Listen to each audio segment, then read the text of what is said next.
일본 정부가 금리를 0.2%만 올려도요, 중소기업들은 도산하는 기업들이 늘어날 거고, 그래서 어떤 의미에서는요, 0.1%, 0.2% 정도 올려 도산할 기업이라면 도산해도 좋다, 그렇게 가야 돼요, 어떤 면에서는. 그런데 왜 못 가는지 알아요? 정치가. 이게 전부 투표 때문에 그렇게 해가지고 지금까지 장기 집권을 해온 거 아니냐. 그 결과가 뭐예요? 국가 부채가 265%.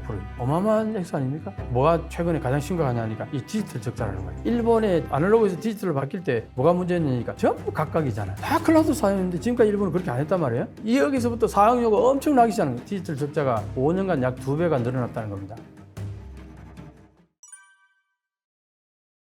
지난번에 이제 엔저가 160엔 정도 갔을 때 깜짝 놀래가지고 일본 정부가 4월 29일하고 5월 1일 두 번이나 개입을 했어요. 그때 들어간 돈이 처음 4월 29일이 한 5조 엔, 그 다음에 5월 1일이 3조 5천억 엔에서 4조 엔 정도, 그 합해서 9조 엔 정도가 며칠 사이에 들어갔는데 160엔 하던 것이 155엔으로 뛰었다가 다시 또 한 번 더 개입하니까 152엔까지도 올라가고 그랬었어요.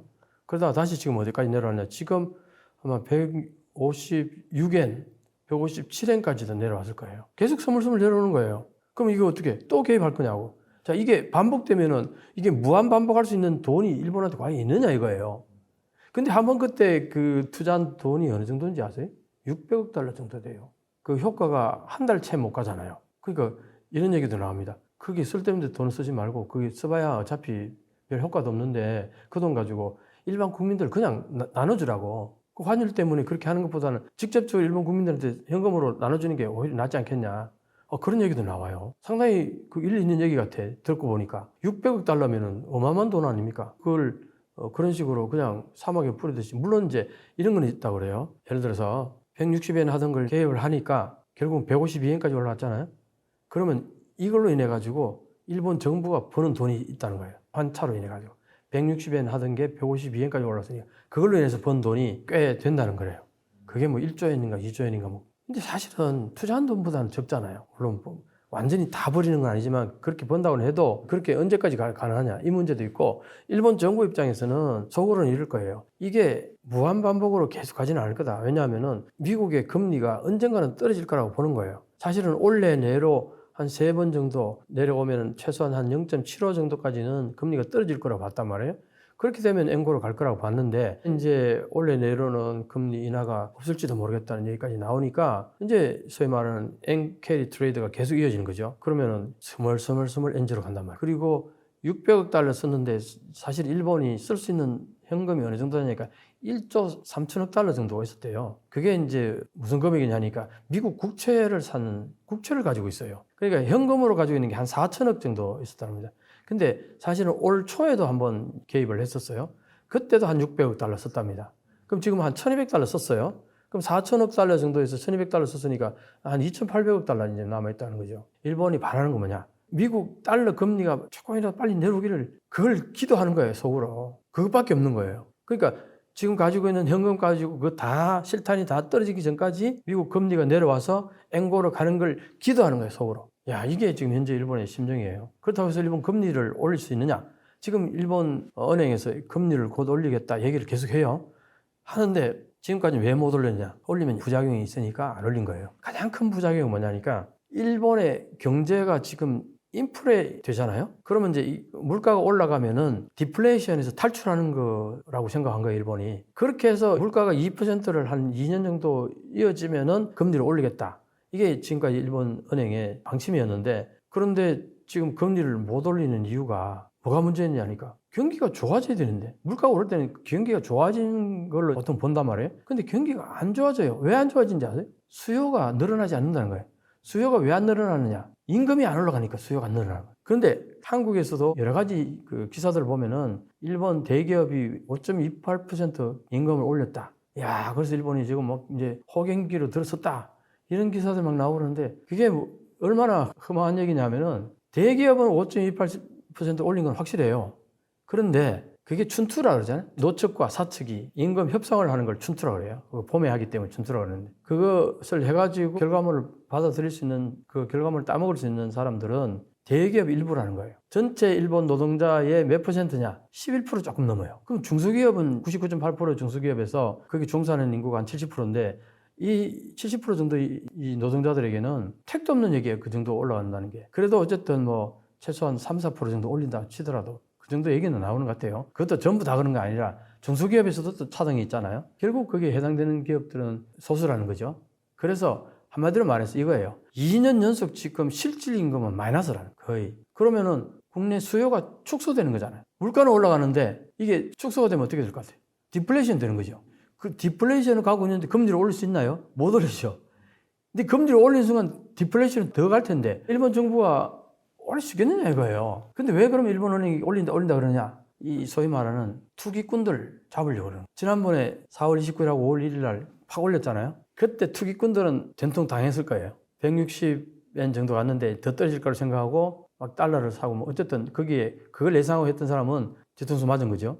그런 측면에서 이제 그 투기 세력에게 따끔한 하나 일침을 한 거죠. 투기 세력 입장에서는 언제 일본 정부가 뛰어들지 알 수 없으니까 손해볼 가능성이 있다. 그래서 쉽게 못 들어오게 일본 정부가 엄포를 넣는 거라고요. 근데 과연 그게 이제 지금 이런 상황을 볼 때 일본 정부가 금리를 팍팍 올릴 수 있느냐? 천만에 0.1% 겨우 한번 올리면 올해 내로 한번 올릴 수 있을까? 두 번 올릴 수 있을까? 그래봐야 0.2% 정도. 근데 0.2%만 올려도요.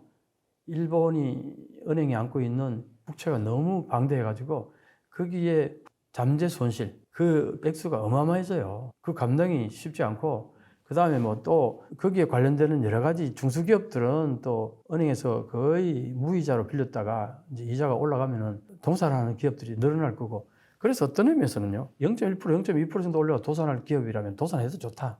그런 기업들은 도산해야 된다 오히려.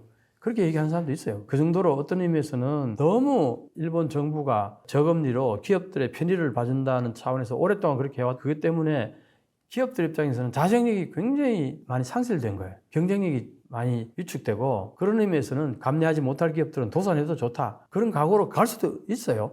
그런데 그렇게 가야 돼요. 어떤 면에서는. 그런데 왜 못 가는지 알아요? 정치가들이. 그게 전부 투표 때문에 그런 거예요. 지금까지 일본이 자민당은 항상 일본 정부를 바라보면서 손을 벌리는 기업들이라든가 여기에 편의를 봐주는 돈을 뿌리는 정치 그렇게 해가지고 지금까지 장기 집권을 해온 거 아니냐. 그 결과가 뭐예요? 국가 부채가 265% 어마어마한 액수 아닙니까? 결국 그 돈을 그 빚을 누구 때문에 졌느냐? 일본 정부에서는 그런 입장에서 보면은 일본 기업들이나 일본 국민들 때문에 진 거 아니에요. 그러니까 이게 엔저가 계속되면은 결과론적으로 국가 부채를 경감한다는 거예요. 이 부분이 크기 때문에 일본 정부 입장에서는 금리를 올릴 이유가 별로 없는 거죠.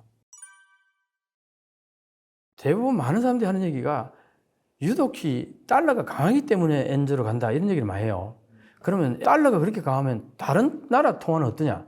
이걸 하고 비교해보면 알 수 있겠죠. 그걸 한번 보면요. 지금 여기서 보면은 지금 달러하고 엔 유로의 명목 실효 환율을 보게 되면은 2022년 1월을 100으로 놓고 봤을 때 유로하고 달러는 이렇게 100에서 110엔 사이로 이제 움직인단 말이에요. 근데 엔화만 이렇게 보면은 거의 쭉 내려와서 지금 어디까지 옵니까? 85까지 내려왔잖아요. 이게 달러에 비해서 한참 이게 가치가 떨어지는 거야. 이게 이제 주요 7개국 G7이라고 볼 수 있겠죠? 파란색 있죠? 여기 달러예요. 하늘색이 영국이고요. 노란색이 캐나다입니다. 주황색이 유로예요. 근데 엔화 보세요. 엔화만 이렇게 회색인데 엄청나게 떨어지고 있죠. 2020년 이후부터 계속 떨어지고 있어요. 그 다음에 그러면은 G7만 그러냐? 선진국하고만 그러냐?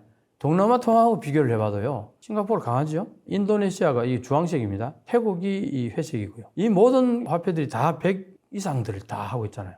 그런데 유독 엔화만 이렇게 떨어지고 있어요. 주요 통화의 명목 실효 환율을 막대 그래프를 보게 되면은 일본 엔이 지금 거의 마이너스 10 가까이 내려왔잖아요. 근데 여기서 보면은 한국이 한번 보세요. 한국이 0.9예요. 일본하고 많이 다르죠. 근데 자꾸 한국하고 일본하고 비교해서 한국도 엔화 못지않게 많이 떨어졌다 이런 얘기 많이 하는데 이걸 보면은 명확하게 달라요. 일본이 유독히 이렇게 많이 떨어진 거죠. 그러면 이제 엔저가 계속 지속되는 이유를 뭘까? 큰 카테고리에서 보면 두 개로 나눠서 볼 수 있어요. 하나는 금리, 달러와의 금리 차. 하나는 일본의 국력, 일본의 경제 펀디멘털이 어떤가. 여기에 따라서 엔화의 가치를 결정한단 말이에요. 이게 명확히 딱 드러나는 게 달러가 22년도에 그 4월 달부터 갑작스럽게 쫙 올라왔잖아요. 이때부터 엔저가 급격히 일어났다는 거죠. 그게 이제 결국 한마디로 말해서 달러와의 금리 차이가 엔저를 유도한 직접적 요인이다. 이거는 명확한 거 아니에요. 그때는 뭐 마이너스 0.1%였는데 지금은 이제 0%까지 올렸습니다만 어쨌든 이 금리 차가 거의 5.5% 가까이 차이가 나니까 자 그러면 한국은 한번 볼까요? 한국은 달러 금리가 올라갈 때 한국은 따라 올라갔어요. 그래서 한국은 3.5까지 올라갔습니다. 한국은 꽤 많이 따라갔잖아요. 달러하고의 금리 차이가 2%밖에 안 돼요. 근데 엔화는 5.5%나 돼요. 이걸 보면은 한국하고 일본은 차이가 많이 난다. 한국 원화도 만만치 않다. 이런 얘기를 하시는데 좀 다르다. 우리는 금리를 따라간 부분이 있기 때문에 엔화하고는 좀 다르다, 성격이. 그 다음에 이제 아까 말씀드린 일본의 펀디멘탈에 대해서 좀 보면은 무역 수지가 어떻게 되느냐. 이거 하나 하고 그 다음에는 이제 서비스 수지가 있어요. 그 다음에 일본에 이제 관광 서비스 있잖아요. 그 다음에 또 달러가 계속 지금 많이 나가는 게 뭐냐니까 이런 얘기도 해요. 일본의 보험회사들 있잖아요. 미국계, 소위 말해서 달러계 보험회사들이 일본에 많이 들어와 있어가지고 거기에 지불하는 돈도 이게 만만치 않다 그래요. 이런 것도 있고. 그 다음에 또 하나는 2024년도에 들어와서 달러가 막 해외로 쏟아져 나가는 게 뭐냐니까 신니사라는 게 있어요. 신니사가 뭐냐니까 새로운 신자에다가 니사는 NISA, 소액 투자자 비과세 제도. 지금까지 일본은 주식에 대부분 누가 투자했냐면은 기관이나 아니면 일본은행이 투자를 했어요. 그리고 외국인들이 많이 투자했고 일반인들은 별로 투자를 안 했단 말이에요. 왜 그러냐? 별로 그게 메리트가 없었어요. 투자하는 데 있어서. 그래서 일본의 돈들이 주로 누가 많이 가지고 있느냐? 연로하신 분들, 노년층이 많이 가지고 있단 말이에요. 그분들이 돈을 주로 어디다 두느냐? 투자하는 것보다는 은행에 저금하거나 아니면은 장롱 속에다가 박아 놓는단 말이에요. 그동안 이것 때문에 정부 입장에서는 잠자고 있는 이 자본을 어떻게든 활용하면 좋겠는데 이게 도저히 빠져나오질 않으니까 그동안 어떤 방법이 없었는데 최근에 이제 일본의 주식이 막 급상승을 하니까 이 열매를 일본 국민들도 좀 따먹어라 그런 취지에서 신니사 정책을 편 거예요. 일반 국민들도 소액 투자를 충분히 할 수 있도록 세금을 거의 면제해 줘 버린 거예요. 주식에 투자해가지고 번 돈에 대해서 세금을 거의 안 매기는 거예요. 그 제도를 올해부터 시작하다 보니까 거기에 은행에서 통장이 등록한 게 급증했어요. 그런데 어느 정도 그게 돈이 들어왔나니까 7조에서 9조 엔 정도 돈이 들어온 거예요. 엄청나게 들어왔죠. 근데 그 돈이 일반 개인이 직접 주식을 사느냐?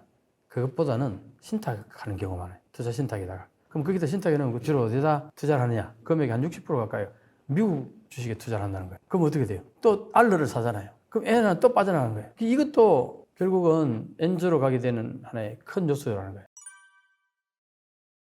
일본은 금리 차로 인해서 엔저로 가는 그런 흐름도 있지만 또 하나는 이제 수지의 적자, 현금에 있어서 적자가 나면은 계속 이제 엔저로 갈 가능성이 많은 거죠. 흑자가 나면은 흑자라는 거는 내가 많이 수출해가지고 달러를 많이 벌어 들어온다는 얘기거든요. 흑자라는 것은. 근데 적자라는 것은 달러가 부족하다는 거예요. 그래서 이 달러가 계속 빠져나가는 것 중에서 뭐가 최근에 가장 심각하냐니까 이 디지털 적자라는 거예요. 여기 한번 보시면은 이 저작권 사용료라는 게 있어요. 넷플릭스라든가 애플이라든가 동영상, 음악 배포, 이거 사용료, 저작권 뭐 이런 것들에 나가는 돈이 상당히 많다는 겁니다. 그리고 이제 통신, 컴퓨터, 정보 서비스. 일본이 지금 아날로그 사회잖아요. 디지털 사회로 변해가려다 보니까 그전에는 일본 기업 내지는 정부 내에 클라우드 같은 거 사용하지 않고 기업 내부에서 정보를 저장해가지고 그걸 사용하고 그랬었어요. 이게 이제 문제가 많다고 하니까 클라우드로 바꾼 거예요. 클라우드로 바꾸니까 일본에 클라우드를 관리하는 데가 없단 말이에요. 아예 없단 말이에요, 거의. 그러니까 이 클라우드는 아마존이라든가 구글이라든가 마이크로소프트라든가 이 클라우드를 사용하는 거예요. 그 클라우드 사용료가 이제 지불이 되는 거죠. 일본의 아날로그에서 디지털로 바뀔 때 뭐가 문제였냐니까 전부 각각이잖아. 다 클라우드 사용했는데 지금까지 일본은 그렇게 안 했단 말이에요. 이게 문제가 있다는 걸 알기 시작하니까 이제 클라우드를 사용하기 시작했어요. 여기서부터 사용료가 엄청나기 시작하는 거예요. 그래프 한번 보세요. 이게 언제예요? 2000년, 2005년, 2010년, 15년, 2020년 이게 마이너스 꼬라박기 시작하죠. 그래프 이렇게 내려간다는 디지털 적자가 5년간 약 2배가 늘어났다는 겁니다. 근데 이게 아까 여기 보시면 디지털 적자가 4.7조 엔 정도 되는 거예요. 한 해에. 22년도 걸 딱 보니까 11조 4천억 엔 정도의 경상 흑자가 났는데 흑자가 나면 어때요? N고로 가야 되잖아요. 흑자가 나면은. 그런데 무역 수지가 얼마예요? 15조 8천억 엔 적자가 났고 서비스 수지가 5.6조 엔 적자가 났고 제2차 소득 수지에서 2.5조 엔 적자가 났다. 이거는 뭐 해외 자금 원조 같은 거. 이게 합하니까 얼마예요? 23조, 24조 정도 될 거예요. 그러니까 이런 부분들이 이제 적자가 이거는 앞으로 구조화돼 가지고 계속 더 늘어날 거라고 보는 거예요, 이게. 이런 얘기를 하게 되면은 반드시 나오는 얘기가 일본은 해외 투자한 자산에서 엄청난 이익을 얻는다. 이런 얘기 많이 하잖아요. 그죠? 해외 순자산이 전 세계에서 가장 많은 나라가 일본이에요. 그러니까 일본이 지금 GDP가 어쨌다 저쨌다 막 얘기해도 일본을 좀 이제 안다고 하는 사람이 일본은 그래도 해외 순자산이 너무나 많기 때문에 끄떡없어. 일본 정부가 아무리 부채가 많아도 해외 순자산이 너무나 많아. 이런 얘기를 많이 해요. 자, 그런데 그게 이제 어떤 의미를 갖느냐 보면은 해외 순자산이 뭐냐니까 과거에 일본이 엔고가 됐을 때 수출 공장들이 일본 국내에서 생산하게 되면 단가가 너무 비싼 거예요. 그러다 보니까 해외로 다 이전해버린 공장을. 그렇게 해서 해외에 투자한 돈이 해외 순자산이라는 거예요. 이게 직접 투자잖아요. 자, 이 그래프는 뭐 그걸 나타내는 겁니다. 이 파란색 그래프가 간접 투자라고 보면 돼요. 해외 채권을 사거나 해외 주식을 투자하거나 주로 이자를 받아먹는 거. 요게 증권 투자 같은 거. 요거는 투자해 놓으면은 이익이 생기면 바로 돈으로 바로 들어오잖아요, 일본으로. 100% 들어오는 거예요, 이 돈은. 내 통장으로 바로 찍히는 거니까. 그런데 요 주황색 보면 이거는 이제 직접 투자예요. 직접 투자는 뭐냐? 공장을 짓거나 거기다 투자하는 거죠. 물건으로 투자를 하는 겁니다. 이게 이제 어떠냐? 14년도부터 이 직접 투자가 더 많아지기 시작한 거예요. 근데 이 직접 투자의 특징이 뭐냐 하니까 거기에서 이익이 생기잖아요. 그럼 이익이 생기면 벌은 돈만큼 다 국내로 들어오느냐? 들어오지 않는다는 거예요. 재투자한다는 거예요. 그러니까 3분의 1 정도만 국내에 들어오고 3분의 2는 재투자하기 때문에 현금이 안 들어오는 거예요. 달러가 안 들어오는 거예요. 그러니까 아까 뭐 말하냐. 해외 자산이 많다 해도 거기에서 나오는 수익금 중에서 한 30% 정도밖에 국내로 안 들어온다는 얘기예요. 그러니까 그게 번다 하더라도 일본의 엔저에 영향을 줘서 엔고로 가게 하는 힘이 되지 못한다는 얘기예요. 이게 되게 중요한 얘기예요. 그래가지고 최근에 어떤 얘기 나온지 알아요? 외부에 있는 돈을 재투자도 하지만 사내 유보금으로 그렇게 많이 쌓아둔다는 거예요. 회사에 돈을 쌓아두고 국내로 들어오지도 않고 그렇다 투자하는 것도 아니고 회사 내에서 그냥 쌓아둔다는 거예요. 이 돈을 어떻게든 국내로 들어오게 하는 방법을 고안해보자. 그래야 엔저를 좀 막을 수 있는 하나의 큰 흐름이 될 수 있다. 이래가지고 저걸 들어오게 하는 방법이 뭘까? 어떤 전문가는 또 그렇게 얘기했더라고요. 저 돈을 들어오게 하는 방법은 세금을 대폭 감면해준다. 맨날 쉽게 쓸 수 있는 게 세금이죠. 세금 감면해주는 방법을 쓰면은 자, 저 돈이 들어올까? 그게 쉽지 않을 거다. 이렇게 보는 거예요. 그러니까 이제 요런 얘기 때문에 아까 이 그래프가 실제로는 이만큼 흑자가 나지만 실제적으로 현금 흐름으로 보면은 오히려 지금 적자로 가고 있다. 그래서 엔저로 가는 이 동력이 된다.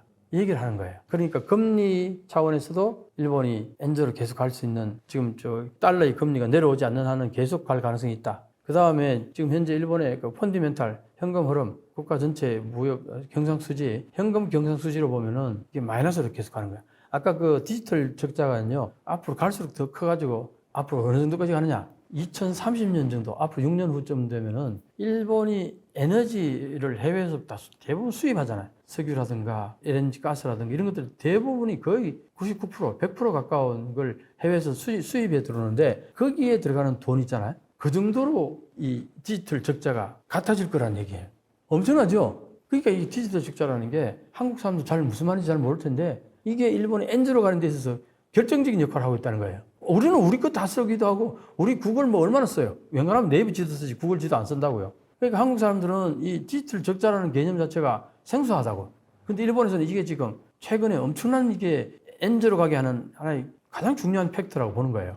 요거하고 방금 얘기했듯이 해외 투자했던 돈이 전부 들어오지 않는다는 거. 이거 제대로 아는 사람이 없어요, 별로. 이거 굉장히 중요한 얘기인데. 그래서 최근에서야 그 얘기가 나오기 시작한 거예요. 일본 전문가들 사이에서도. 자, 그러면은 지금 엔저로 지금식으로 계속 갈 가능성이 있잖아요. 그렇게 되면은 아까 말했듯이 일본 정부가 그게 개입하는 데는 한계가 있단 말이에요. 이게 600억 달러를 쏟아부었는데도 한 달을 채 못 가 원치를 간단 말이에요. 그럼 앞으로 연말까지 6개월인데 한 달에 600억 달러씩 쓸 수 있느냐? 어림도 없잖아요. 그러니까 이게 상당히 이제 심각한 문제 아니에요. 그러니까 이걸 빨리 개선할 수 있는 방법은 해외 자산에 그 유보된 유보금들 있잖아요. 그걸 국내로 끌어오는 방법. 세금 감면해줘가지고 국내에 투자하게 하는 방법도 있고. 그래서 국내에 투자하는 사람들에게는, 투자하는 기업에게는 세제 혜택을 대폭 준다든가. 사실 지금 해외 기업들 많이 유치하잖아요, 일본은 지금. 반도체 기업 같은 경우는 TSMC 유치해가지고 제1공장, 제2공장, 제3공장까지 엄청나게 지원해줘요. 자, 이런 맥락에서 해외에 나가 있는 기업들, 일본 기업들을 국내로 끌어들이는 방법도 있을 거라고요. 그게 이제 일본 정부가 할 수 있는 방법이라고 보거든요. 왜? 지금 보면은 지금 일본의 인건비 엄청 싸졌잖아요. 엔저리 인해가지고. 그러니까 지금 인건비 많이 싸지고 있기 때문에 일본 국내에서 공장을 세우더라도 이제 생산 코스트가 그렇게 높지 않을 거라고 보는 거예요. 이런 얘기를 해가지고 해외에 나갔던 기업들을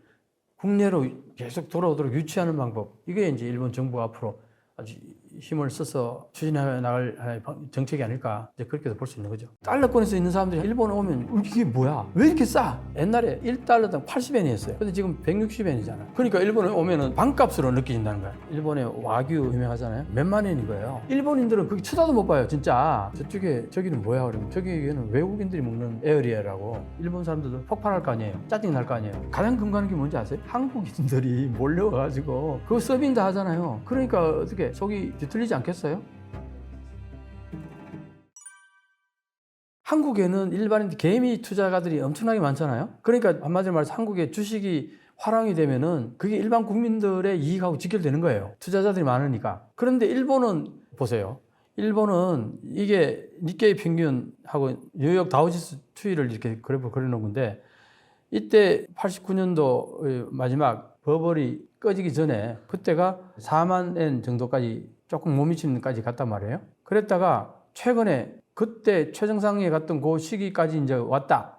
최근에 넘어섰다. 이런 얘기 했었잖아요. 그러니까 이게 몇 년 만에, 거의 30년 만에 옛날에 위치로 온 거예요. 굉장히 난리 났다. 엄청나다. 막 그랬잖아요. 엄청나게 부활한 것 같죠?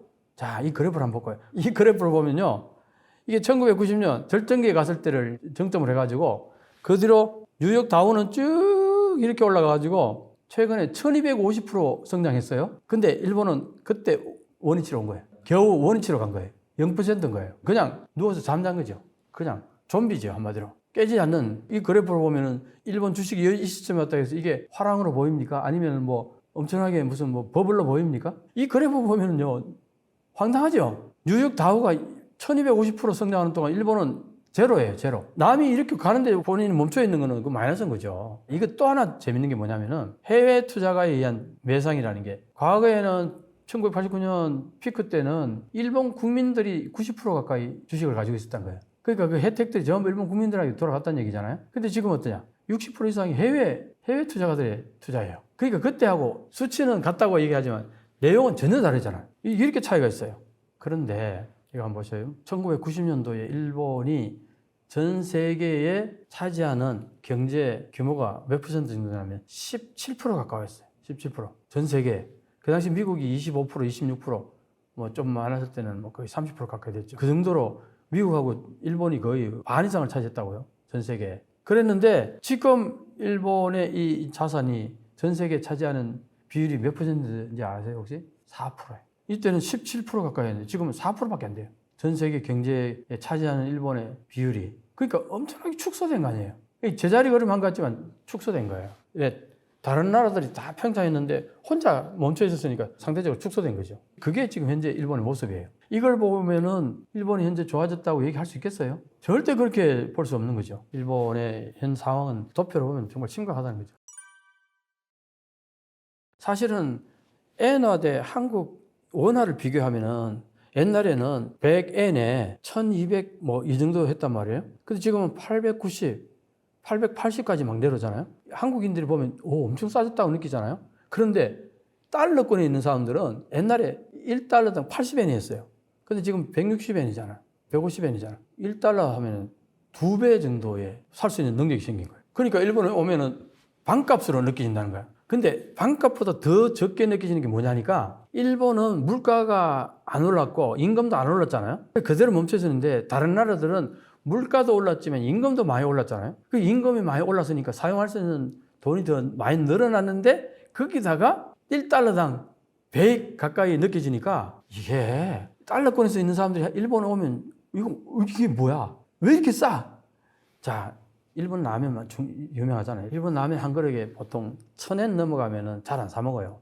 1000엔에서 900 몇십 엔, 뭐 비싸봤자 1050엔, 요게 많다 그래요. 이게 외국인들이 오면 한 4000엔 받는다는 거야. 그래도 싸다고 그걸 사서 먹는다는 거예요, 외국인들은. 일본인들은 4000엔 그러면 쳐다도 안 봐요. 라면 한 그릇에 4000엔 주고 누가 사 먹겠냐, 일본 사람들은. 그런데 달러권에서 오는 사람들은 그 정도 주고도 그냥 별로 안 비싸냐고, 맛있냐고 사 먹는다는 거죠. 가장 명확하게 느껴지는 게 뭐냐니까 호텔이에요, 호텔. 호텔을 최근에 일본에서 엔화가 싸지니까 여행객들이 많이 몰려올 거다 해가지고 호텔을 많이 지었어요. 근데 지을 때 주로 어떤 호텔을 지었냐니까 5성급, 6성급 지었어요. 어마어마하죠. 어느 정도냐면은 일본에서 5만 원에서 10만 원 정도 1박에. 내가 일본에 오래 있어 봤잖아요. 그때 일본 사람들이나 나 같은 사람들이 주로 다니는 호텔 액수가 6,000엔에서 10,000엔. 일본 국민들 대부분 다. 캡슐까지는 아니죠. 캡슐은 더 뭐 한 3,000엔, 4,000엔 정도밖에 안 하는데 6,000엔, 7,000엔 정도 하면은 딱 방 한 칸에 화장실 있고 샤워실 딱 있고 침대 하나 딱 옆에 빈칸이 조금 남아 있어요. 정말 좁다는 느낌이 들지만 그냥 자는 데는 깨끗하고 깔끔하니까 조금 더 쓴다 그러면 12,000원 정도가 이게 보통이었는데 지금 외국인들이 와가지고 머무는 곳이 뭐 아주 쉽게 5만 원, 10만 원 그 사이를 들어간다는 거예요. 근데도 비싸게 안 느껴진다는 거예요. 외국인들 입장에서는. 일본인들은 그게 쳐다도 못 봐요. 진짜. 그냥 지나가는 거예요. 그래서 어떤 전문가는 그런 글까지 썼어요. 5만 원 넘어가는 이 호텔들에 팻말이 이렇게 써 있을 거라고. 개와 일본인은 출입 금지. 진짜 이 정도 이런 얘기가 나오더라니까. 외국인들은 이제 그렇게 값진 호텔, 아주 최고 호텔에서 먹고 희희낙낙하는데 나는 겨우 6,000엔에서 10,000엔 정도의 거기서 머물고 여행 가더라도 그 다음에 음식을 사 먹어도 일본의 와규 유명하잖아요. 그걸 이제 멋있게 먹으러 간 데는 그 몇만 엔인 거예요. 그런데도 외국인들은 쉽게 먹는데 일본에 와규 먹으러 가서 몇만 엔 쉽게 못 써요. 어림도 없죠. 그러니까 이런 얘기 한다는 거죠. 저기는 뭐야? 그러면 저기는 외국인들이 먹는 에어리아라고 거기는 굉장히 비싸다고 일본인들이 거기는 못 들어간다는 거예요. 이거 일본이 완전히 후진국으로 된 거 아니에요? 옛날에 동남아 느낌이 나잖아요. 지금 일본이 그렇게 돼가고 있어요. 어떤 글을 봤더니 필리핀 여행객이 일본에 와가지고 물건 싸다. 우리보다 더 싼 것 같다고 그런 얘기를 했어요. 필리핀 여행객이. 이게 지금 현재 일본의 현실이고 그러다 보니까 여행객들이 그렇게 몰려오는데 엄청나게 인원이 많잖아요. 그걸 서비스를 해야 되는데 노동력이 부족한 거예요. 그러다 보니까 호텔에 이제 예를 들어서 200명 정도 수용 인원이라 그러면은 서비스 할 노동력이 부족해가지고 100명만 받아들인다는 거예요. 그럼 나머지 100명이 몸을 비워둔다는 거예요. 빈 방으로. 그 대신 요 100명 받아가지고 과거에 전체 운영하는 금액을 뽑아낸다는 거예요. 그럼 어떻게 돼? 숙박비가 배로 올라가겠죠. 그렇게 해서 외국인들한테 받는다는 거예요. 이중 가격 하는 거죠. 완벽하게 이제 이중 가격 하는 거예요. 여기에 대해서 이중 가격 하는 것에 대해서 일본에서 지금 찬반 양론이 계속 나와요. 논쟁이 되고 있어요. 근데 지금 초창기니까 그렇지 조금 더 지나면요. 이중 가격제 당연하게 받아들일 거예요. 일본은. 그렇게 되는 거죠. 그래서 이제 오사카라든가 교토 있잖아요. 여기 교토는 워낙 관광객들이 많다 보니까 거기에 실제 사는 주민들은 버스를 이용할 수가 없다. 택시조차도 힘들다는 거예요. 잡기가. 버스가 꽉꽉 차니까 한 자리에서 버스 5대를 그냥 지나보낸 적도 있대요.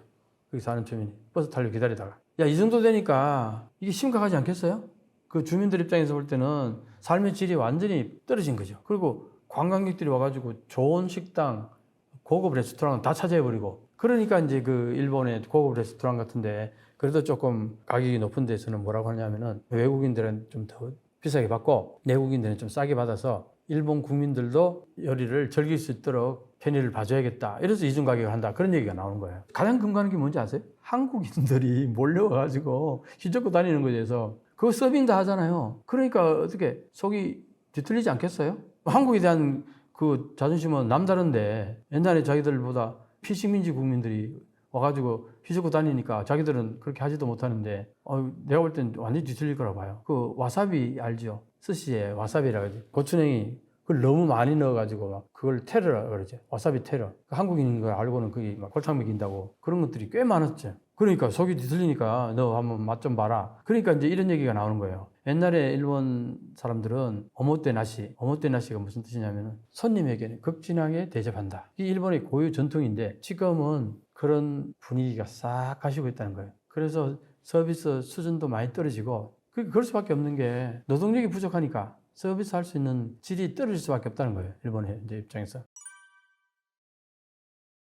보통 일이 아니에요. 지금 여러 가지 얘기 들어보면. 1년 내내 그 엄청나게 외국인들이 많이 와가지고 뿌리고 간 돈이 5조 3천억엔 2023년도 그랬다요. 그런데 그 돈이 전부 순수익은 아니잖아요. 여러 가지 뭐 경비하고 그다음에 외국인 고용해가지고 그 사람들에게 월급 주고 이렇게 다 빼고 나면 순수익이 3조 5천억 엔이 남는다는 거예요. 일본은 지금 그렇게 많은 해외 여행객들을 받아들여가지고 벌어들인 돈이 1년에 3조 5천억 엔. 디지털 적자가 얼마라 그랬어요? 4조 7천억 엔이라고 그랬어요. 그러니까 일본은 노동력 가지고 열심히 노동해가지고 돈 벌어가지고 화이트 칼라 사무실에서 일하는 사람들에게 그게 돈을 다 꼬라박는다는 거예요. 지금도 사람이 너무 많아가지고 오버 투어리즘이라고 그래요. 오버 투어리즘. 그게 지금 곳곳에서 나타나는데 그게 더 많이 오겠느냐 이거예요. 그리고 앞으로 이제 예를 들어서 이중 가격제 하고 그러다 보면은 일본 사람들도 지금 이제 여행객이 늘어난 게 겨우 최근 한 1, 2년 사이란 말이에요. 앞에 팬데믹 때문에 못 봤다가. 자, 그래서 지금은 이제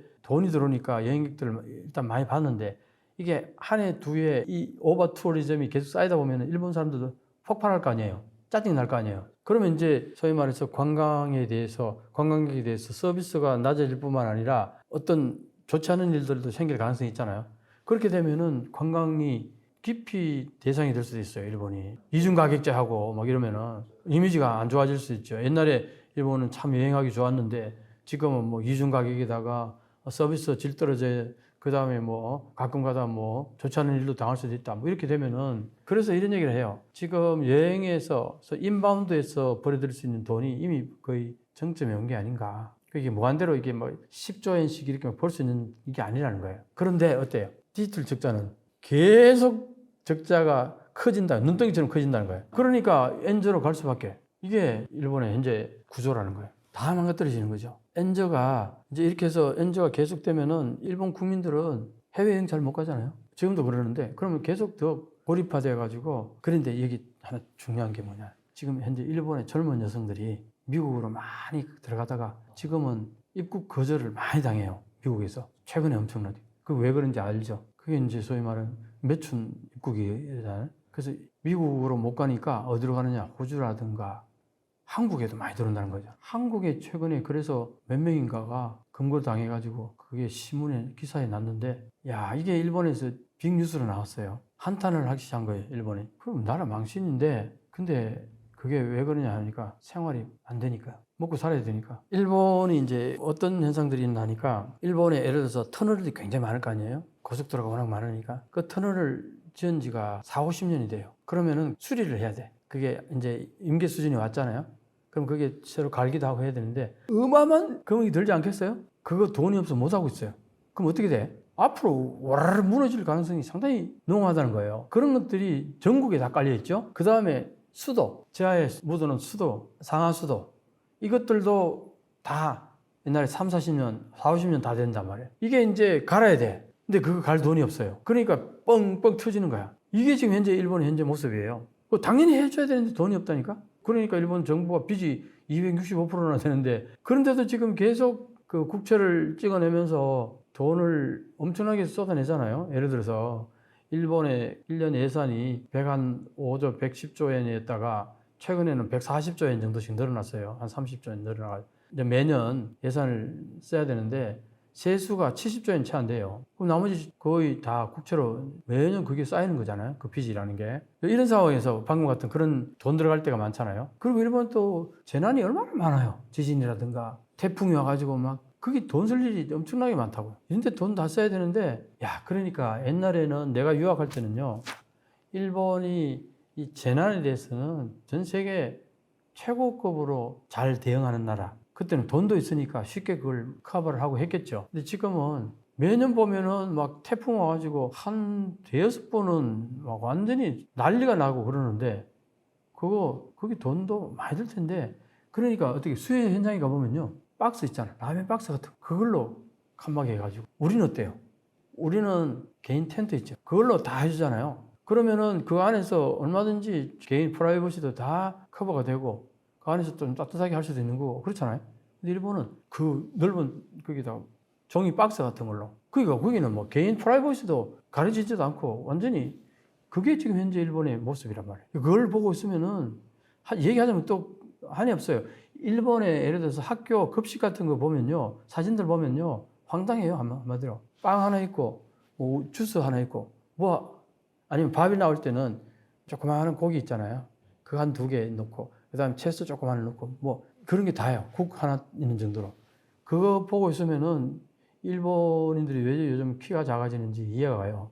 못 먹어서 그래요. 이런 얘기를 하다 보면 이거 옛날에 어떤 동남아 어떤 국가 얘기하는 것 같죠. 개발도상국 얘기하는 것 같아요. 그리고 얼마 전에 또 그런 또 사진이 올랐어요. 자위대 급식, 방금 얘기한 학교 급식하고 거의 비슷해요. 사진을 보면은 없어요. 뭐 밥 하나 있고 국 하나 있고 장아찌 비슷한 거 뭐 좀 있고 멸치 같은 거 2개, 3개 정도 있고 그걸 오늘 아침 식사 뭐 그러나 멋지게 먹은 아침 식사 하면 사진 올랐다. 비꼬 오면서 올린 사진이죠. 그런 게 너무 많으니까 야 진짜 일본이 지금 어디로 가고 있냐. 내가 이런 얘기 하면요 딱 댓글들 보면은 일본이 아직 그런 나라가 아니다. 뭐 해외 자산이 얼마나 많은데 또 지금 우리나라 소재 부품 장비는 다 일제 쓴다. 뭐 이런 얘기들. 아니 그래서 내가 진짜 그 얘기 좀 하고 싶은데 일본의 소재 부품 장비 좋아요. 좋은 거 알아요. 그런데 한국 정부가 그걸 써요. 왜 쓰겠어요? 싸고 좋으니까 쓰죠. 이거예요. 싸고 좋으니까 쓰는데 그렇다고 해서 그게 뭐예요? 예를 들어서 피카소 그림 있죠? 피카소 그림을 그리면은 거기에 물감하고 붓하고 팔레트하고 물감, 팔레트, 붓이 엄청 좋은 거예요. 일제에. 근데 피카소 그림은 어느 게 가치가 있는 거예요? 그림은 수억도 할 수 있는 거 아니야. 근데 이게 붓은 아무리 좋아봐야 가격이 한계가 있는 거예요. 물감도 아무리 좋아봐야 한계가 있다고. 이걸 비유를 하면은 금방 알아들 거예요. 일본 소재 부품 장비를 사용해서 완제품을 만들어 그걸 10배, 100배 가격을 받아서 우리는 판단 말이에요. 그럼 어느 게 더 장사가 남는 거예요? 그러니까 한국은 지금 일본의 소재 부품 장비를 가져다 써가지고 엄청나게 잘 나가는 LG전자, 삼성전자 전 세계를 석권하는 가전제품들, 그 다음에 반도체도 그렇고, 그 다음에 조선업은 뭡니까? 조선업도 세계 톱 아닙니까? 중국한테 전체 양으로서는 밀릴 때도 있고 하지만 중국은 돈이 얼마 안 남는 벌크선 같은 거, 덩치만 크지 사실은 부가가치는 별로 없잖아요. 그런 배들 주로 그 용적수가 많은 거지. 한국은 LNG선이라든가 암모니아 운반선이라든가 이런 것들은 고부가가치 선박이거든요. 그 다음에 우리 군함들 얼마나 잘 만들어요. 한국이 만드는 군함 이지스함 같은 것들은 세계 톱이에요. 그러니까 우리는 그런 부가가치들을 그렇게 많이 남기는데 이런 얘기하면 꼭 일본의 소재 부품 장비 얘기해요. 그거 그래 세종대왕함 하나 만드는데 일본의 부품 장비를 썼다 합시다. 그게 얼마나 된다고요? 부가가치를 치면은 예를 들어서 이지스함 한 대 부가가치가 그게 한 1조 이렇게 된다 치면은 거기 소재 부품 장비가 썼다 한들 그 가치가 얼마나 되겠어요? 그러니까 일본의 소재 부품 장비가 나쁘다는 얘기 아니에요. 좋은데 그게 전체적으로 규모가 최종 제품에 비하면 부분에 불과하다. 그 액수 전체 비교해도 얼마 되지도 않는다 얘기를 하는 거죠. 지금 일본의 기술력은 10년, 20년 가까이 차이 난다고 그러죠. 반도체 같은 것도 40나노에서 머무른 거는 뭐였어요? 그래서 처음부터 라피더스는 TSMC나 삼성하고는 경쟁하지 않겠다. 따라갈 수가 없으니까. AI를 발전시켜 나가려면은 플랫폼이 있어야 되는데 그나마 만만하게 보이는 게 라인이라는 거예요. 이거는 반드시 확보해야겠다. 문제는 일본 기술자가 이걸 관리할 수 있는 기술력이 되느냐? 안 된다고 봐야 돼요. 기술이 없으니까. 기술자를 양성을 안 했으니까 일본에. 일본 지금 반도체는 어떤 현상이냐니까 과거에 흥했다가 이제 거의 쇠해가지고 존재감이 없었는데 최근에 이제 일본 정부가 반도체에 엄청난 에너지를 쏟아붓잖아요. 그게 이제 왜 그러냐 하니까 미국과 중국이 서로 패권 경쟁하다 보니까 미국 입장에서는 최첨단 무기가 중국에 들어가지 않기를 바라는 거잖아요. 그게 가장 중요한 게 반도체란 말이에요. 그 반도체를 미국이 봉쇄를 하잖아요. 중국에 못 들어가게. 그러다 보니까 봉쇄하는 대신에 어떤 시장 하나를 물고 투자해야 될 거 아니에요. 그게 일본을 생각하는 거예요, 미국이. 그러니까 이제 대체제로서 일본이 들어가는 거예요. 일본 입장에서는 미국이 자기들한테 이제 호의적으로 눈길을 보내주는 거 기회는 이때다 하고 마구 이제 여기다 투자를 하는 거예요, 일본 정부가. 그래서 일본 정부가 의욕적으로 추진하는 게 3단계로 추진하는데 첫 단계에서는 일단 내 땅에 반도체를 생산하도록 해야겠다. 왜냐하면 팬데믹 때 반도체를 구하지를 못해가지고 자동차를 60만 대를 못 만들었어요. 반도체를 못 구해가지고 자동차에는요 들어가야 되는 반도체가 1000개 되는 것도 있고 100개가 되는 것도 있는데 그 중에 한 개만 없어도 차를 못 만들어요. 반드시 있어야 되는 거니까. 그러니까 이제 60만 대를 못 만들어 쇼크잖아요. 그러니까 이제 반도체를 내 땅에다 만들면 구할 수 있을 거 아니에요. 쉽게. 그래서 이제 내 땅에다가 반도체를 만드는 공장을 지어야겠는데 내가 만들 수 있는 기술은 없으니까 일단 외국 기업이 국내에 들어오도록 유치를 한 거예요. 그게 TSMC 아니에요. 그게 구마모토의 TSMC인데 거기에 TSMC에다가 보조를 얼마나 했냐면은 2021년도에요. 전체 보조가 7,740억 엔인데 그 중에 TSMC에다가 4,760억. 이렇게 지원을 했어요. 일본이 이렇게 4,760억엔을 보조를 해줬는데 이게 거의 그 공장 짓는데 반에 해당되는 액수예요. 근데 이때 이제 28에서 10이 나누니까 이게 10년 전 기술이란 말이에요. 그러니까 이제 일본에서 전문가들이 과거 10년 전 기술을 들었는데 거기에다가 국가 예산을 그렇게 많이 보조해 주는 거는 세금 낭비다 하고 비판이 막 쏟아지니까 제2공장을 또 짓겠다 해서 제2공장은 7나노, 6나노 만들 수 있는 공장을 짓겠다. 그거는 한 5년 전 기술이잖아요. 그러니까 거기에 또 이제 엄청난 지원을 해주겠다. 그렇게 해서 2공장을 또 짓는다고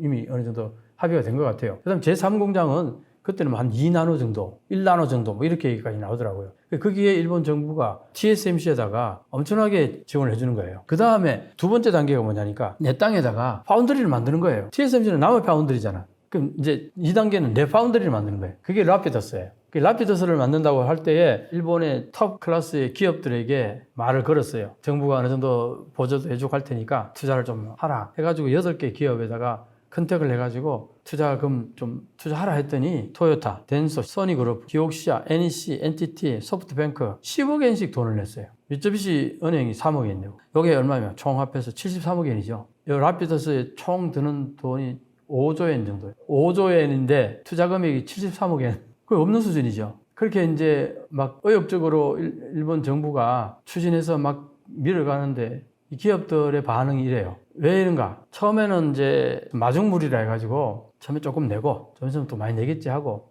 기대를 했어요. 돈이 안 들어오는 거야. 그러니까 어떻게 했느냐? 라피더스에 2021년도에는 700억엔을 보조를 했어요. 그러면 773억엔이잖아요. 이것 가지고 뭐 아무것도 안 되죠. 그래서 2022년도에는 다시 2,600억엔을 또 정부가 냈어요. 돈을. 그래도 아까 일반 대기업들은 돈을 안 내요. 어떻게 합니까? 또 돈이 필요하니까. 2023년도에 얼마 냈냐? 6,461억엔을 예산을 책정했는데 이게 거의 다 라피더스한테 다 들어갈 거라는 거예요.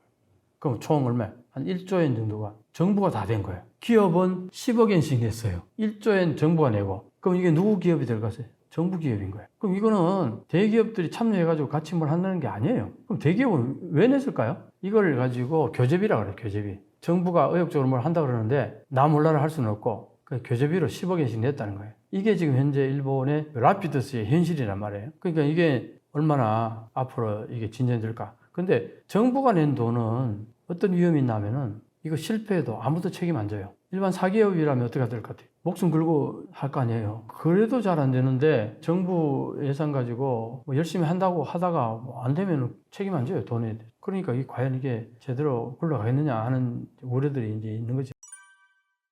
그런데 이 라피더스가요, 어디에 또 문제가 있나 하면은 이 라피더스가 2나노 만든다고 그랬죠. 2나노 만드는 공장을 이제 일본에서 짓는다 그러는데 지금 일본의 기술력은 40나노 만드는 기술력에 머물러 있어요. 그럼 뭐 10년, 20년 가까이 차이 난다고 그러죠. 그러니까 이게 일본 기술자 가지고는 이게 대응이 안 되는 거죠. 그러다 보니까 그럼 기술자를 어떻게 하냐. 이게 IBM 기술을 가지고 하는 거예요. IBM하고 지금 합작을 하는데 IBM이 우리 2나노 만드는 기술력을 개발했으니까 일본에서 너 파운드리 하나 만들어서 생산해 볼 의향이 없느냐 전화를 준 거예요. 그 일본 입장에서는 그동안 반도체가 찌부러져 있었는데 제안이 들어오니까 이게 웬 떡이냐 뭐 이렇게 가지고 이제 대응을 한 거죠. 그래서 했는데 일반 기업들은 시큰둥한 거죠. 사실은 아까 키옥시아라는 데가 있잖아요. 그게 아직 반도체 회사인데 사실은 거기에서 해야 돼요. 왜냐? 그래도 그나마 거기가 기술자들도 있고 그 만들던 공장에서 하면은 좀 쉬울 거 아니에요. 근데 여기서 반응이 시큰둥했어요. 이런 것들이 이제 이 라피더스라는 문명을 이제 어느 정도 예견하는 거죠. 이게 성공 확률이 그렇게 높지 않다고 보는 거죠. 그러니까 이제 2나노라는 게 지금 한국의 삼성이나 TSMC 3나노 가지고 지금 몇 년을 수율 문제로 고민하고 그러는데 이게 쉽지 않단 말이에요. 양산이라는 게. 그런데 이제 2나노를 만들겠다 그러니까 40나노 만드는 기술력 가지고 2나노를 만들겠다 그러니까 이게 말이 안 된다 이거죠. 그래서 IBM에다가 100명 기술자를 파견해가지고 그 기술을 배워오고 지금 그러고 있어요. 그러고 있는데 과거에 일본이 반도체가 흥하다가 거의 망하게 된 게 이 수직 통합형 이걸 고수하다가 수평 분산형하고 이게 수직 통합형하고 비교를 해보면은 90년대 중반쯤 들어갈서부터는 다 수평 분산형으로 다 갔어요. 그런데 수직 통합형을 고집했던 일본은 어떤 문제가 있나니까 이게 반도체 기획하고 설계하고 전 공정이 뭡니까? 반도체 칩을 만드는 거고 후 공정은 반도체 칩을 만드는 걸 그 원판 있잖아요. 거기에 반도체 만들어진 걸 그걸 떼가지고 그걸 이제 여러 가지 선을 연결해가지고 그게 후공정이라는 거예요. 그 제품에 맞게 이제 접촉하고 연결하고 하는 거잖아요. 그런데 이걸 일본에 그 당시에 전기 종합상사가 한 10개가 있었는데 한 회사마다 다 따로따로 이렇게 다 만들었어요. 그러니까 이게 한마디로 규모의 경제가 안 되는 거예요. 그런데 전 세계는 어떠냐? 기획이나 설계는 미국에서 팹리스가 다 하고, 그 다음에 전공정, 칩을 만드는 거는 파운드리, 주로 TSMC가 다 하고, 그 다음에 후공정은 또 후공정 따로 하는 또 전문 업체가 있어요. 이렇게 완전히 전문화된 분업화됐다고요. 엄청나게 이제 세밀화되면서 수준이 높아졌겠죠. 근데 일본은 그 한 기업체가 10개 전기종합상사들이 다 그렇게 완결형을 만들었으니까 이게 시장 가격에 경쟁력이 있겠냐고요. 그래서 사실은 쇠퇴한 부분이 굉장히 커요. 그런데 지금 새로 하려고 하는 이 라피더스를 보면은 이게 거의 수직 통합형에서 더 나아간 게 별로 없어요. 다 하려고는 여기서 보면요. 요청하려고 하는 그 회사에서 기획을 받아가지고 라피더스가 설계하고 전공정, 후공정 그렇게 완성품까지 다 여기서 만든다는 거예요. 그런데 이제 그러면 여기 변별력이 뭐냐? 변별력은 시간을 단축한다. 시간 단축한다는 게 뭐냐니까 지금 이 라피더스가 최근에 와서 이제 한 얘기가 뭐냐니까 이거예요. AI 기업들 있잖아요. 새롭게 지금 출발하는 미국의 실리콘밸리 가면은 신생 기업들, AI 기업들이 굉장히 많다는 거예요. 벤처 기업들이. 그 벤처 기업들이 이제 어떤 제품을 만들려고 그럴 때, AI 쪽으로 만들려고 그럴 때, 이 반도체를 만들어야 될 거 아니에요. 근데 그 기획을 짜가지고 파운드리에게 맡겨야 될 거 아니에요. 자, 그러려니까 이게 벤처 기업들이 수량이 그렇게 많은 걸 요구하지는 않을 거 아니에요. 소규모일 가능성이 높다는 거죠. 그 소규모를 가지고 TSMC에 맡기기에는 TSMC는 이게 대량 주문을 받아가지고 대량 생산하는 게 적합되어 있다면 레인 하나 까는 데만 해도 그 돈이 엄청나게 들고 그렇단 말이에요. 그러니까 소규모 AI 벤처 기업들이 발주를 하더라도 그거는 받아들이고 싶은 마음이 별로 없을 거예요. 요걸 이제 이게 틈새 기업이잖아요.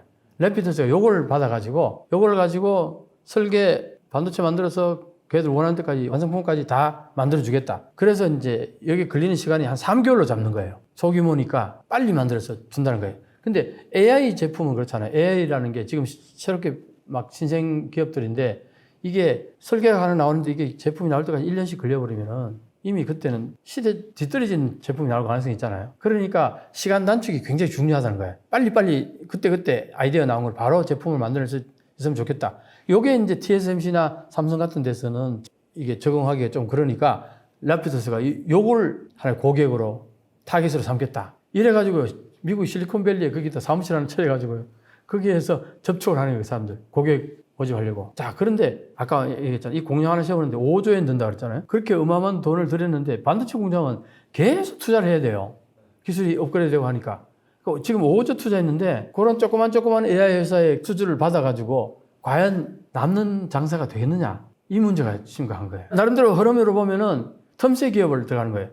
일본에도 사실은 규모가 적어가지고 TSMC에 맡기기 애매한 그런 이제 반도체들이 있을 거란 말이에요. 그것들을 래피더스가 하여튼 빠른 시간 내에 만들어주는 소규모로 그걸 이제 담당하겠다는 거예요. 그렇게 해서 이제 영업을 해 나가겠다는 건데 스토리상 얘기로서는 어느 정도 설득력이 있긴 한데 이제 소규모라는 거는 엄청나게 많아야 될 거 아니에요, 이게. 엄청나게 소규모의 많은 수의 회사들이 있어가지고 래피더스한테 물량을 줘서 그게 이제 생산이 됐을 때 투자 금액을 빼내고 또 새로 투자할 수 있는 만큼의 이익을 남길 수 있느냐? 이 문제가 중요한 거예요. 이게 과연 가능하냐? 상당히 어렵다고 보는 거예요. 그래서 처음부터 라피더스는 TSMC나 삼성하고는 경쟁하지 않겠다 얘기를 하고 나와요. 따라갈 수가 없으니까 그쪽하고는 다른 쪽으로 틈새 기업으로 가겠다. 내가 볼 때는 라피더스가 하도 비난을 많이 받으니까 고객을 어떻게 만들 거냐 하니까 엄청나게 머리를 굴려서 생각해낸 게 이거 같아요. 나름대로 내가 들어보니까 그거는 어느 정도 납득이 가는 거예요. 근데 벤처 기업이 수백 개, 수천 개가 될 수 있느냐? 이 문제가 이제 남는 거죠. 일본 정부는 여기에다가 엄청나게 에너지를 쏟아붓고 있어요. 아까 봤죠? 보조금도 1조 엔을 줬단 말이에요. 라피더스에. 근데 앞으로 몇 조 엔 더 들어갈지도 몰라요. 그런데 일본 정부가 예산이 있느냐 이거야, 앞으로. 경제산업성에서 처음에 몇천억 주고 더 이상 달라 그러지 말아야 그랬는데 정치권에서 하도 압력이 들어오니까 또 만들어내고 지금 그런 상황이에요. 그러니까 이제 어떻게 보면은 한국의 시청자들이 가끔은 일본이 지금 엄청나게 반도체 에너지 쏟아붓고 있는데 우리 엄청난 경쟁자가 되는 거 아니냐. 처음부터 아예 경쟁 상대로 들을 생각을 아예 안 하고 출발하고 있어요. 스스로가. 그러니까 경쟁 상대로 보는 것 자체는 어불성설이다. 근데요, 최근에 얘기 들어보니까 일본 야후 라인이 한국에 지금 있는 데이터베이스를 일본을 가져가겠다 이 얘기잖아요. 이건 한국에 둘 수 없다는 거 아니에요? 가장 우려하는 건 이거예요. 한국이 그 라인의 데이터 이걸로 플랫폼을 일본에서 뿐만 아니라 동남아 쪽도 다 지금 커버하고 있는데 엄청나게 그 앞으로 확장될 수 있는 라인 플랫폼을 일본에 홀딱 뺏긴다. 그게 제일 큰 거고 일단. 그 다음에 두 번째는 라인에 지금 관여되어 있는 2,500명 정도 되는 직원들이 결국은 이제 이렇게 넘어가고 하면 나중에는 다 이제 방출될 거 아니냐. 직장을 잃어버릴 게 아니냐. 이렇게 이 두 가지가 이제 되게 염려 상태인데 일단 이게 이제 문제가 되니까 라인 야후에서는 고용은 그대로 이어가겠다. 지금은 그렇게 얘기해요. 얘기했다가 나중에 뭐 여러 가지 구실을 달아서 하나씩 둘씩 이렇게 쏟아낼 수도 있는 거 아니에요? 그런 부분이 있는데 자, 문제는 이 사람들을 다 이제 방출하고 나면은 일본 기술자가 이걸 관리할 수 있는 기술력이 되느냐? 안 된다고 봐야 돼요. 기술이 없으니까. 기술자를 양성을 안 했으니까 그런 일본에. 플랫폼이라는 것 자체가 없었으니까 거기에 대한 소위 말하는 교육이 안 된 거죠. 아까 얘기했잖아요. 반도체 같은 것도 40나노에서 머무른 거는 뭐 했어요? 기술자 그대로 계속 이어서 양성도 안 하고 했기 때문에 그런 거죠. 그거는 왜 그러냐? 기술 양성 안 하는 거는 공장이 없으니까, 생산지가 없으니까, 거기서 일할 노동자가 필요 없으니까 기술자 양성이 안 되는 거예요. 일본에 플랫폼이 없었으니까 플랫폼 기술자가 없는 거죠. 그러니까 이제 라인을 가지고 그동안 활용하다가 이제 일본이 AI를 개발해야 될 거 아니에요. 일본 정부가 지금 반도체하고 AI 두 군데 엄청나게 에너지 쏟고 있어요. AI가 누가 담당하냐? 소프트뱅크 손정희가 의혹을 갖고 추진하잖아요. 지금 엄청나게 예산도 많이 투자하고 그러더라고요. 근데 AI를 하려면 플랫폼이 있어야 돼요. 데이터베이스를 가진. 그러려면 이게 지금 라인의 이 플랫폼, 이 데이터베이스가 엄청나게 중요한 거죠. 그러니까 라인 문제를 보게 되면은 가장 첫째 전제 조건이 일본에는 AI를 발전시켜 나가려면은 플랫폼이 있어야 되는데 플랫폼이 일본이 그나마 만만하게 보이는 게 라인이라는 거예요. 이거는 반드시 확보해야겠다. 이거 하나 전제 조건이. 그러니까 이걸 이제 어떤 식으로 확보하느냐 이 문제가 있겠죠. 이제 라인에 소위 말해서 네이버의 지분을 전부 다 옮겨받아서 다 사서 내 것으로 완전히 만드는 그 방법 하나 있을 거고.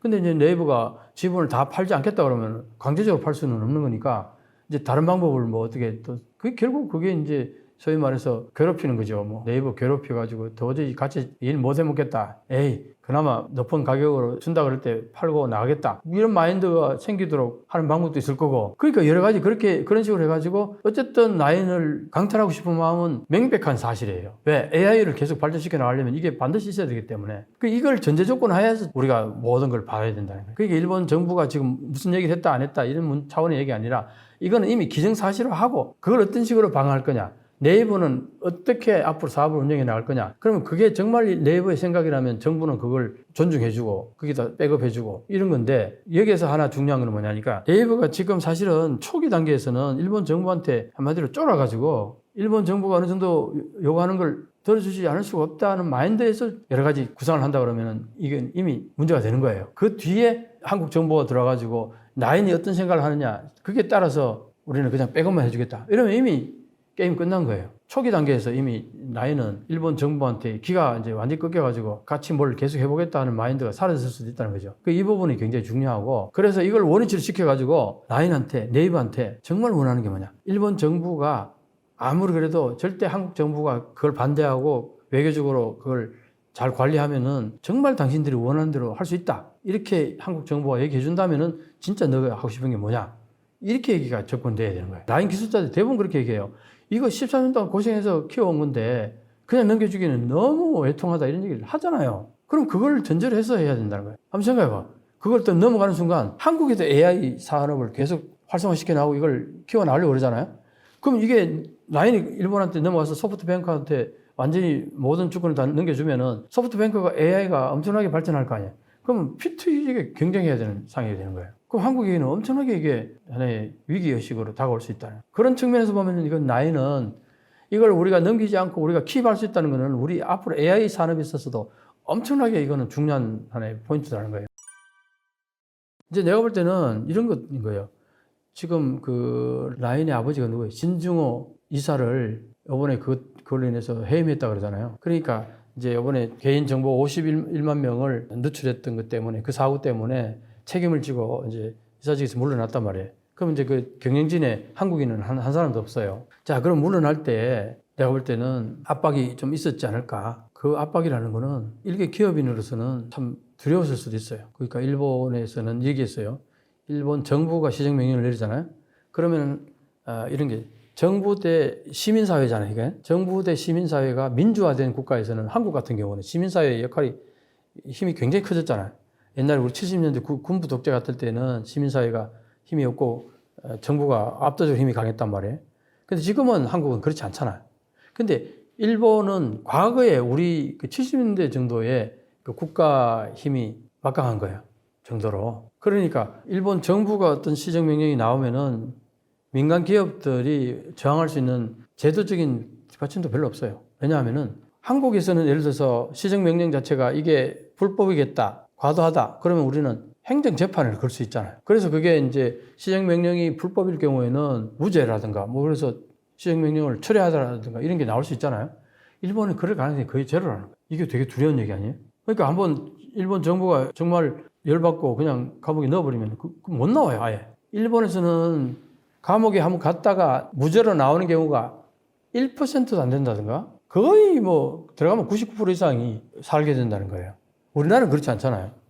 그러니까 이제 라인 경영진이 느꼈을 공포 같은 게 크지 않았을까. 나는 그렇게 이제 보는 거죠. 이런 부분들을 이제 정부 차원에서 외교적인 차원에서 어느 정도 해소해 줄 수 있느냐. 한국 정부는 반드시 그걸 해야 된다는 거예요. 내 얘기는. 이게 이제 워낙 중요하기 때문에 일개 기업에게 맡기지 않는 거예요. 왜냐? 지금 일본 정부도 여기 개입하는 이유가 뭐냐니까 이거는 그냥 일본 기업의 그냥 기업 활동이 아니라 경제 안보라는 맥락으로 들어와요. 미국이나 일본이 반도체에다 저렇게 엄청나게 개입하는 이유가 저게 경제 안보라는 용어를 써요. 경제면 경제인데 안보가 들어가는 거예요. 이건 국가 안보에 지켜야 되는 경제다.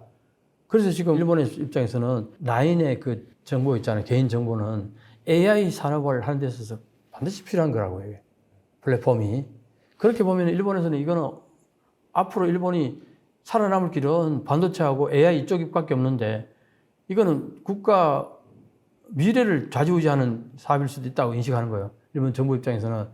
그러니까 사생결단으로 나는 달라들어서 이게 라인을 어쨌든 자기 것으로 하려고 그럴 거라 나는 보는 거예요. 이게 눈에 보이니까 이거 그렇게 간단한 문제가 아니다.